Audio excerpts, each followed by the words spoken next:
क्या तुमने कभी सुना है कि भगवान ने मछली का रूप क्यों लिया था? हाँ, सचमुच भगवान मछली बन गए थे। अगर नहीं सुना तो सुनो। आज मैं तुम्हें सुनाती हूँ एक रोमांचक, मजेदार और थोड़ी रहस्यमयी कहानी मत्स्यावतार की। बहुत समय पहले सतयुग में एक बहुत दयालु राजा हुआ करते थे, राजा सत्यव्रत। वो हर दिन नदी में स्नान करते थे। एक दिन जब वो पानी में अंजलि भर रहे थे, उनकी हथेली में एक छोटी सी सुनहरी मछली आ गई। अरे, इतनी सुंदर नन्ही सी मछली, तुम कहाँ से आई हो? मुझे बचा लीजिए महाराज, बड़ी बड़ी मछलियाँ मुझे खा जाएंगी। तुम चिंता मत करो नन्ही मछली, मैं तुम्हारी रक्षा करूंगा।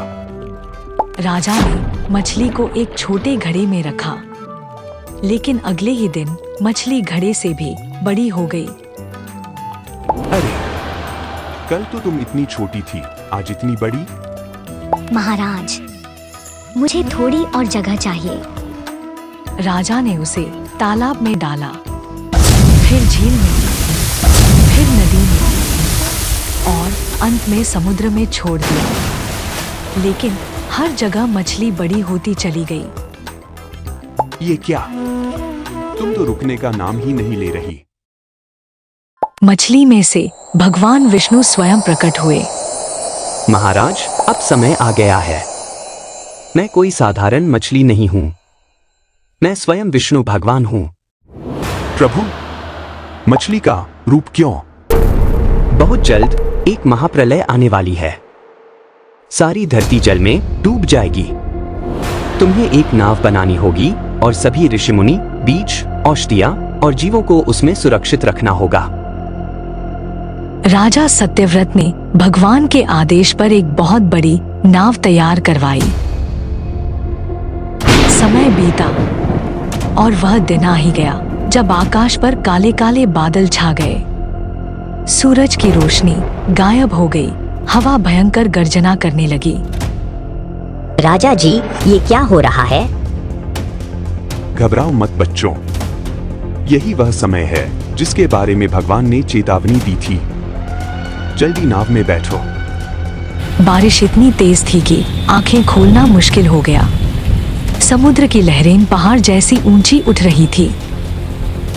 तभी जल की गहराइयों से सुनहरी आभा निकलने लगी और विशाल मत्स्यावतार प्रकट हुए। उनका शरीर सुनहरी रोशनी से चमक रहा था, पंख हवा में लहरा रहे थे और पूंछ से समुद्र की लहरें दो हिस्सों में बंट रही थी। सत्यव्रत, नाव की रस्सी मेरे सींग पर बांध दो, मैं तुम्हें सुरक्षित ले जाऊंगा।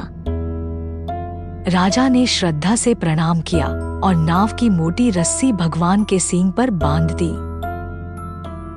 नाव अब समुद्र की ऊंची ऊंची लहरों में भगवान मत्स्य के पीछे पीछे तैरने लगी।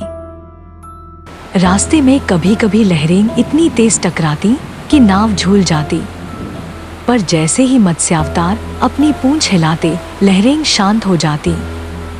एक भयानक अंधेरी रात में अचानक समुद्र के बीचों बीच एक भयानक छाया दिखाई दी। वह था हयग्रीव राक्षस।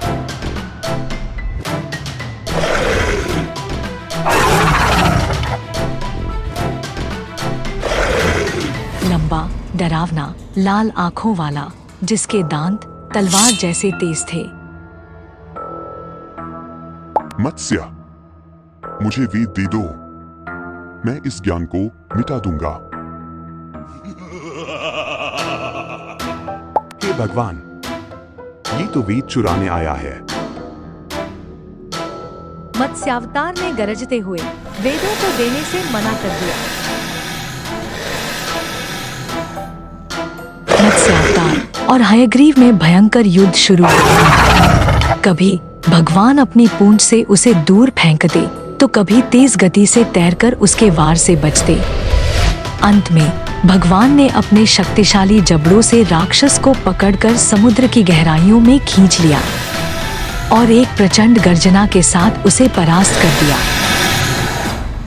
भगवान ने वेदों को सुरक्षित रखा और नाव की ओर लौटकर कहा, ज्ञान की रक्षा हो चुकी है, अब यह नए युग को दिशा देगा। सत्यव्रत, अब तुम मनु बनकर नई सृष्टि की शुरुआत करोगे। प्रभु, आपके बिना यह संभव न था।